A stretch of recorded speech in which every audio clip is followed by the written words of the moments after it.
Hello student, मैं प्रशांत और आपका मेरे YouTube channel Edu with Sushant में हार्दिक स्वागत है। मैं आज अपने इस नए वीडियो में लेकर आया हूं क्लास 10th के वैश्वीकरण से संबंधित सभी ऑब्जेक्टिव प्रश्नों को लेकर। तो आइए शुरू करें इस वीडियो को और देखें कौन कौन से महत्वपूर्ण प्रश्न हैं जो परीक्षा में पूछे जाएंगे। आइए शुरू करें इस वीडियो को। आज का पहला प्रश्न वैश्वीकरण चैप्टर से है। पहला प्रश्न है, बहुराष्ट्रीय कंपनियों द्वारा दूसरे देशों में निवेश का सबसे सामान्य तरीका है। बहुराष्ट्रीय कंपनियों द्वारा दूसरे देशों में निवेश का सबसे सामान्य तरीका है। कौन कौन तरीके हैं? ऑप्शन देखते हैं। ऑप्शन ए है नए कारखानों की स्थापना। ऑप्शन बी स्थानीय कंपनियों को खरीद लेना। ऑप्शन सी स्थानीय कंपनियों से साझेदारी। और ऑप्शन डी इनमें से सभी। तो इसका करेक्ट आंसर होगा ऑप्शन डी, इनमें से सभी। बढ़ते हैं दूसरे प्रश्न की ओर। दूसरा प्रश्न है, पार्ले ग्रुप के थम्स अप नामक ब्रांड को किस बहुराष्ट्रीय कंपनी ने खरीद लिया है? पार्ले ग्रुप के थम्स अप नामक ब्रांड को किस बहुराष्ट्रीय कंपनी ने खरीद लिया है? Option A Reebok, option B LG, option C Coca Cola और ऑप्शन डी नोकिया। तो इस प्रश्न का करेक्ट उत्तर होगा ऑप्शन सी, कोका कोला ने थम्स अप नामक ब्रांड को खरीद लिया है। बढ़ते हैं तीसरे प्रश्न की ओर। तीसरा प्रश्न है, जब एक विशालकाय भवन को बाजार के रूप में बदल दिया जाता है तो वह कहलाता है। अर्थात जब एक विशालकाय भवन को बाजार के रूप में बदल दिया जाता है या खरीद लिया जाता है तो वह क्या कहलाता है? Option A mandi, option B shopping mall, option C दुकान और ऑप्शन डी इनमें से कोई नहीं। तो लगभग इस प्रश्न का उत्तर सभी विद्यार्थियों को मालूम होगा, फिर भी इसका आंसर देखते हैं।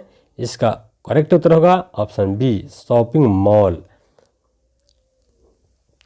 बढ़ते हैं चौथे प्रश्न की ओर। चौथा प्रश्न है, सन 2009 तक विश्व की वस्तुओं एवं सेवाओं के कुल विदेशी व्यापार में भारत का अंश कितना प्रतिशत था? सन 2009 तक विश्व की वस्तुओं एवं सेवाओं के कुल विदेशी व्यापार में भारत का अंश कितना प्रतिशत था? ऑप्शन देखते हैं। ऑप्शन ए सिर्फ 2%, ऑप्शन बी 20%, ऑप्शन सी 40% और ऑप्शन डी 100%। इसका करेक्ट आंसर होगा ऑप्शन ए सिर्फ 2%। बढ़ते हैं अगले प्रश्न की ओर। अगला प्रश्न है, वैश्वीकरण से बिहार के किस उद्योग को सर्वाधिक प्रोत्साहन मिला है? वैश्वीकरण से बिहार के किस उद्योग को सर्वाधिक प्रोत्साहन मिला है? यह प्रश्न काफ़ी महत्वपूर्ण है क्योंकि यह प्रश्न बिहार से संबंधित है और बिहार बोर्ड के एग्जाम सामने है, इसलिए इस पर नज़र रखेंगे।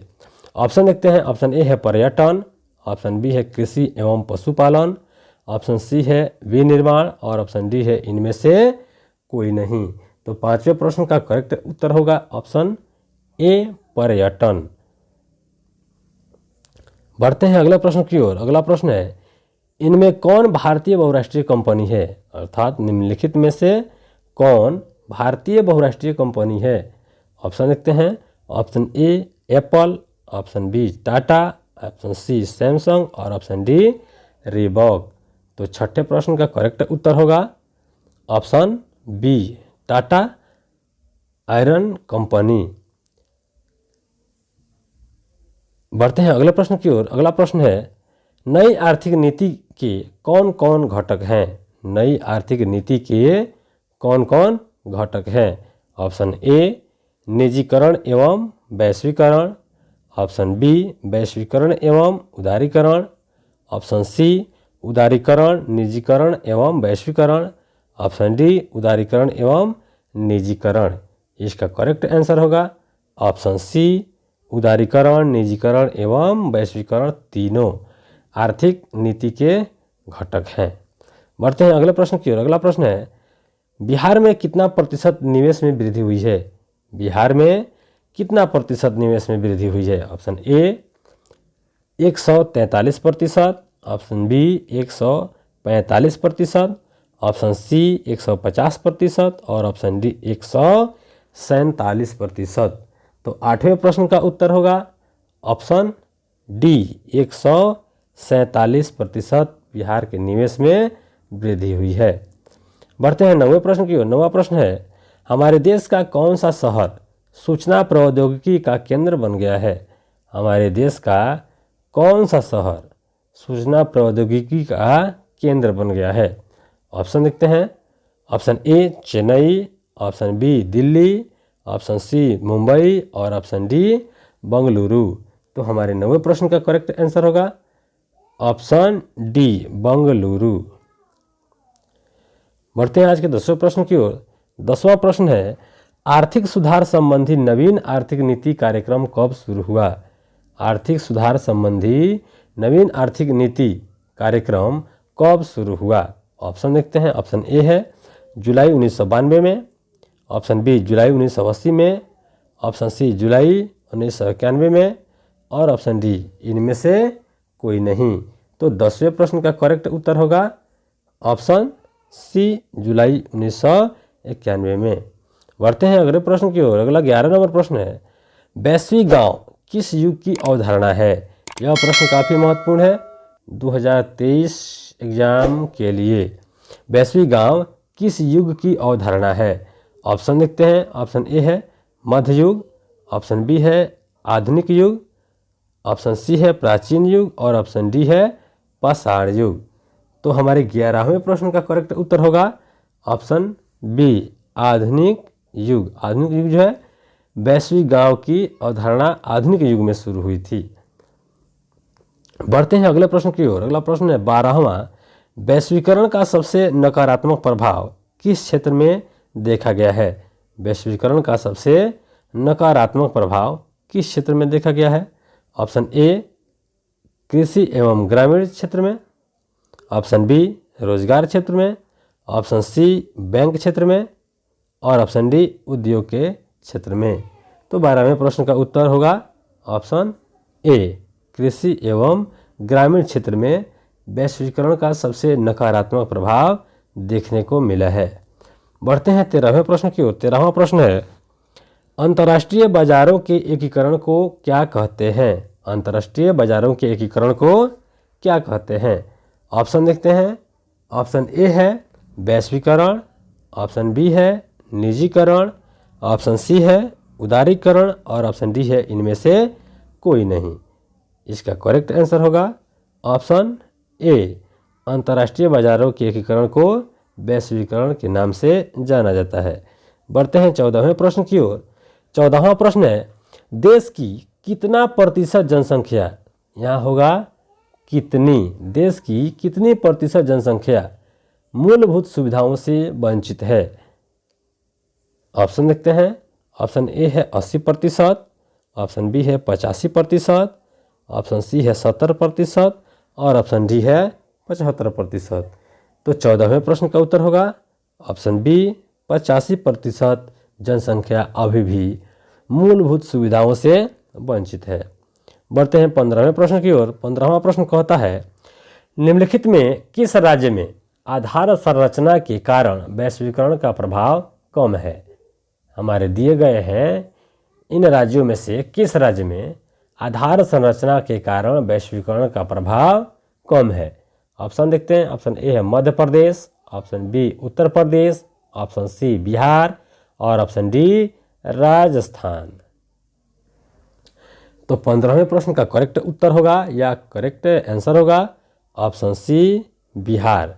बिहार में आधार संरचना के कारण वैश्वीकरण का प्रभाव कम है। आज का 16वां प्रश्न है, भारत में वैश्वीकरण की प्रक्रिया कब शुरू हुई? भारत में वैश्वीकरण की प्रक्रिया कब शुरू हुई? Option A 1996, option B 1980, option C 1992 और ऑप्शन डी 1991। तो इस प्रश्न का उत्तर होगा करेक्ट आंसर होगा ऑप्शन डी 1991। 1991 में ही भारत में वैश्वीकरण की प्रक्रिया शुरू हुई थी। बढ़ते हैं 17वें प्रश्न की ओर। 17वां प्रश्न है, किस अर्थशास्त्री ने उदार आर्थिक नीति का समर्थन किया था? किस अर्थशास्त्री ने उदार आर्थिक नीति का समर्थन किया था? Option A Marshall, option B Robbins, option C Pigou और ऑप्शन डी एडम स्मिथ। तो 17वें प्रश्न का करेक्ट आंसर होगा ऑप्शन डी एडम स्मिथ। आज का 18वां प्रश्न है, विश्व व्यापार संगठन के वर्तमान सदस्यों की संख्या कितनी है? विश्व व्यापार संगठन के वर्तमान सदस्यों की संख्या कितनी है? ऑप्शन ए देखते हैं। Option A 147, option B 137, option C 164 और ऑप्शन डी 198। इसका करेक्ट आंसर होगा ऑप्शन सी 164। विश्व व्यापार संगठन के वर्तमान सदस्यों की संख्या 164 है। बढ़ते हैं 19वें प्रश्न की ओर। 19वां प्रश्न कहता है, व्यापार, पूंजी, तकनीकी एवं सूचना के प्रवाह से प्रोत्साहन मिलता है। किसको मिलता है? ऑप्शन देखते हैं। ऑप्शन ए है निजीकरण, ऑप्शन बी वैश्वीकरण, ऑप्शन सी उदारीकरण और ऑप्शन डी इनमें से सभी। तो 19वें प्रश्न का करेक्ट उत्तर होगा ऑप्शन बी वैश्वीकरण। वैश्वीकरण जो है इसका करेक्ट उत्तर होगा।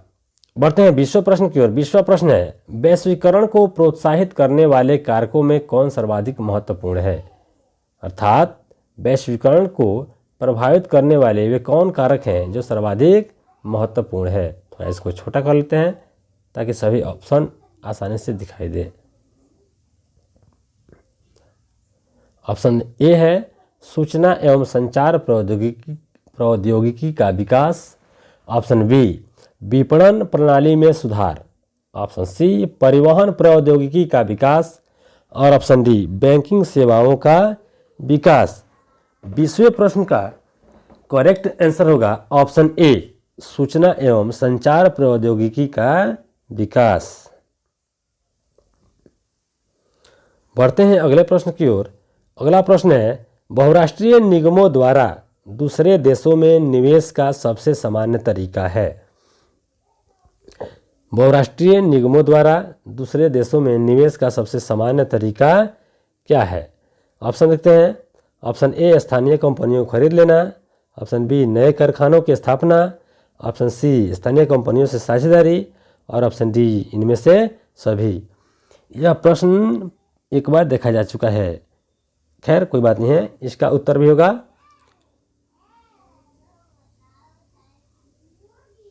21वें प्रश्न का उत्तर होगा ऑप्शन ए स्थानीय कंपनियों को खरीद लेना। बढ़ते हैं अगले प्रश्न की ओर। अगला प्रश्न है,